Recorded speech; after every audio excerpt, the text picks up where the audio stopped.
I read 9 books in January. Let's talk about them. Don't mind my cat. He's clingy. January was definitely not my best reading month. I definitely found some books I really, really enjoyed in January, but I feel like overall, I felt like a lot of the books were kind of average. So I read a total of 9 books, which comes out to 4,217 pages, which on average is 138 pages a day. Quite a bit less than what I usually average out. I normally average around 200 pages a day. I definitely was slumping a little bit and not wanting to read as much in January this year. But also one of my goals for this year is to kind of let myself read when I want to read and don't read when I don't want to read, and just put no pressure on myself. My most read genre this month was fantasy romance. I read 4 fantasy romance, 3 fantasy, and 2 horrors. 5 of those were backlist and 4 were published last year, but I did read 0 new releases. I read 1 book exclusively physically, 2 books exclusively audiobook, 3 exclusively on ebook, and 3 were just mixed media, which means I kind of went with all the formats at different times. And out of those 9, 8 of those were series. I read a lot of series this month.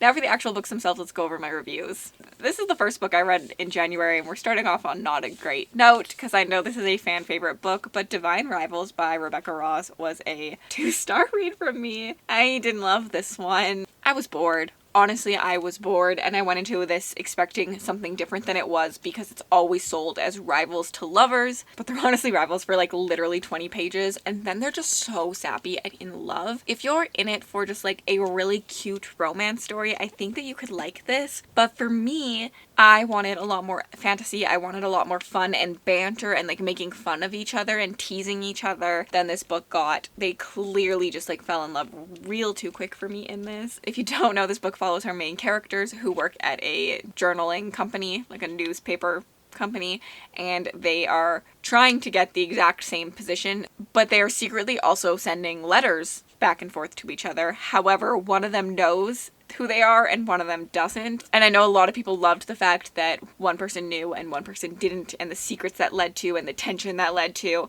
For me, that didn't hit. It was honestly kind of just weird that nobody told the other person, in my opinion, or that the other person, it felt so obvious to me, so that was also a problem. There's also a war between divine gods happening that is kind of cool, but we didn't get like enough knowledge about that world for me personally, so this was a no for me. Just boring. And then I read The Foxglove King by Hannah Whitten. I also gave this one 2 stars. I just also found it kind of boring. This just reminded me of every YA fantasy that you've read.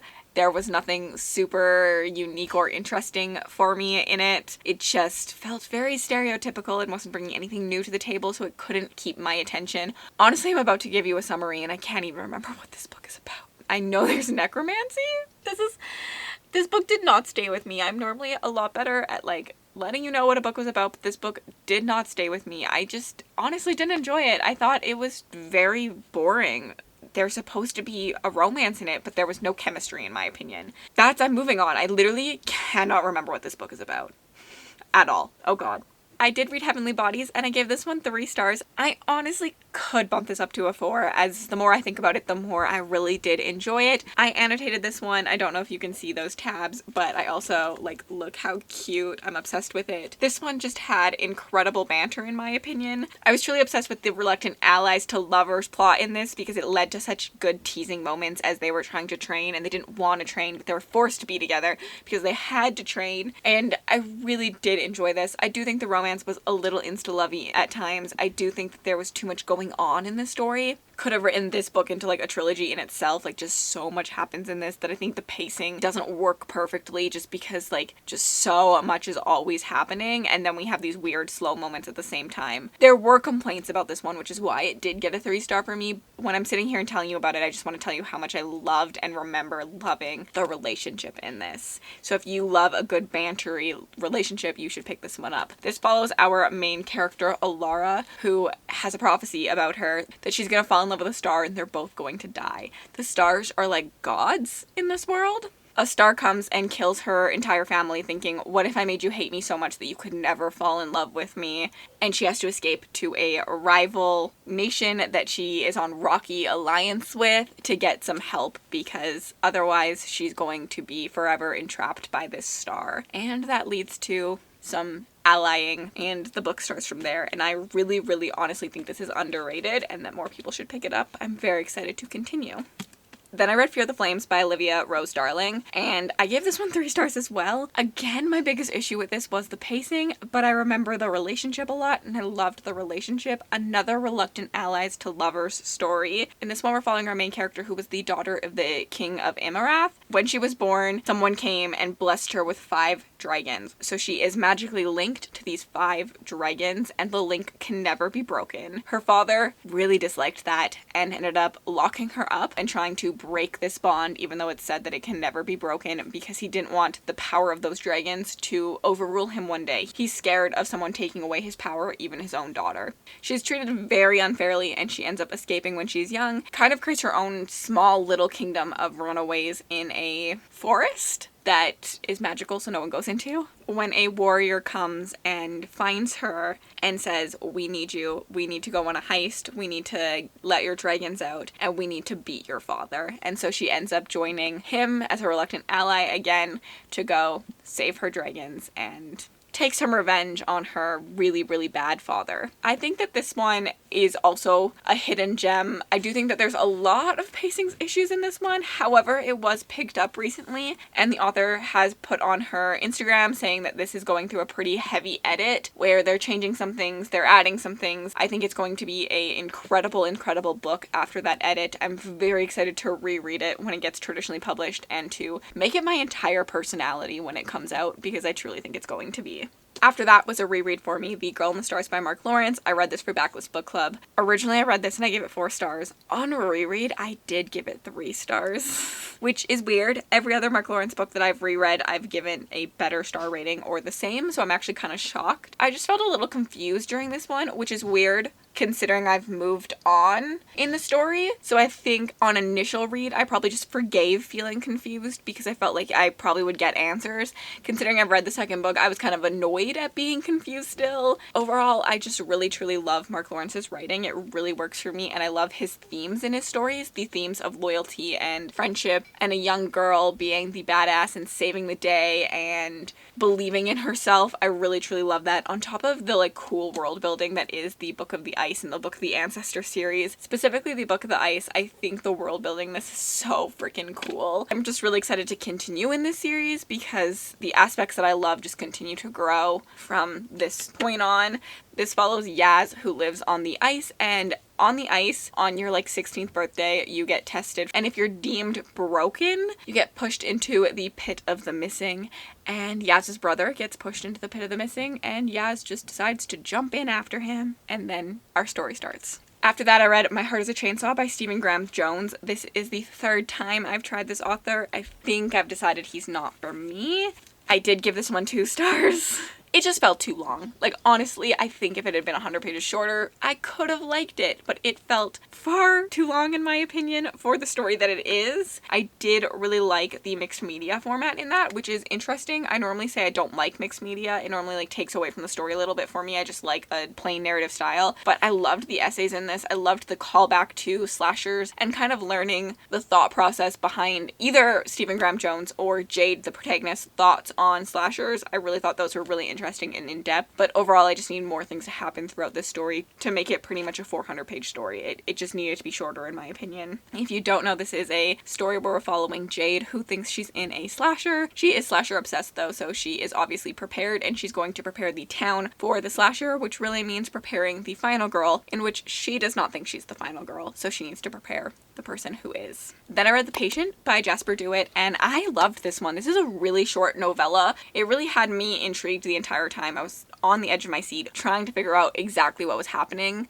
In this, we're following our main character, who is a psychologist. He is going to work at a hospital, a mental health hospital, and he wants to make a difference. He's got really big education, but instead of going to like the best hospital out there, he's going to one of the more run-down ones in order to make a difference in the patient's lives and things like that. When he gets to this hospital, he finds out that there's a patient that has been there since they were 5 years old that has no diagnosis and that people are scared to enter their room. This is very odd, and he sets himself on the case to figure out what exactly is going on and what is happening with this patient. People are literally terrified of going in patient's room. You're like very intrigued, and I think it really did that intrigue very, very well. I really enjoyed the entire story. It's also one of the Reddit no sleep winners. So I need to try more of those because every one of those that I've read so far, I have enjoyed. I read The Book That Wouldn't Burn, my second Mark Lawrence of the month, and I really, really, really, really, really enjoyed this book. I gave it 4 stars. It was close to a 5-star, and honestly, this series, when it's completed, I think it has the chance to become my newest favorite Mark Lawrence, which Book of the Ancestor, Red Sister, this series holds that title for me, but this just felt so intricate and well developed and so intriguing that I am excited to see where it goes, and I think that it could maybe top this series, but we will see. We also got to spend a lot more time with our characters in this one since this is a much longer book. It's over 500 pages, and this one is definitely not as long.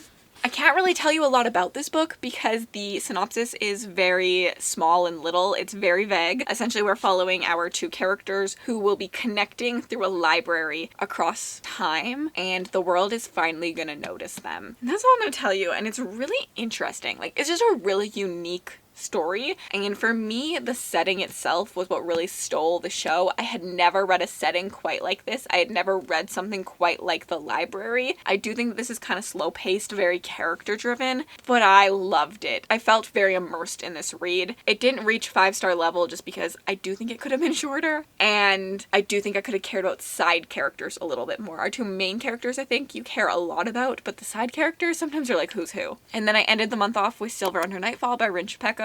Sadly, I didn't love this one. I gave it 3 stars. I think it maybe was more like a 2-star as I think about it because, again, I don't really remember a lot that happened in the story. It's really left my memory and my brain quite a bit. My complaints for this were that it was too romance heavy. I was not expecting it to be so romance heavy. I felt like the romance took over the entire plot and I wasn't invested in the romance. So that was really, really tough for me. In the story, we're following our main character who is a vampire hunter. He's also the son of one of the lords. The thing is, his mother ran away with a vampire at one point and died during childbirth, and so people think that he may actually be half vampire, and so he gets a lot of prejudice for that, but he has just been trying to do exactly what his father tells him all of his life and doesn't really care about any way that he thinks. He just does what he's told. As he's out vampire hunting one day, he comes across one of the courts of vampires and their leaders that the humans might be making an alliance with, and he kind of figures out that vampires may not be all that they seem, and there is a romance that happens. I didn't love the romance. I really didn't love the romance. It is a throuple. There are 3 of them. But for me, what really annoyed me is that as I read, I really noticed that the characters always talk to our main character, Remy, but we would be in the same room and they would talk to Remy, but they would never talk to each other. And that really just bothered me because if you're in a relationship, I would believe that you would talk to each other a little bit more, that maybe Remy would overhear conversations a little bit more. They rarely talk to each other, and it didn't work. It didn't make me feel like this relationship was believable. Remy just fell in love with the first person who showed him kindness, in my opinion, so it felt very insta-lovey, and I wasn't the biggest fan, and the romance just took over. The world building, the fantasy setting, pretty interesting. The vampires were cool. I liked the lore behind them. The problem is I wasn't invested in the romance, and that took up 50% of this book, so I really was just kind of bored. I do think I will be thinking about Heavenly Bodies, The Book That Wouldn't Burn, and The Patient for a while to come, but the other books that I read this month just felt so average to me. I don't look back and think, oh my god, this was the best month ever, even though I found some new favorites, but that is what reading is sometimes. I'm really hoping February will be better. And if you missed it and you want to see what is on my February TBR, my Snakes and TBR Stacks video will be right here for you to check out. And if you made it all the way to the end of this video, leave me a building emoji down below.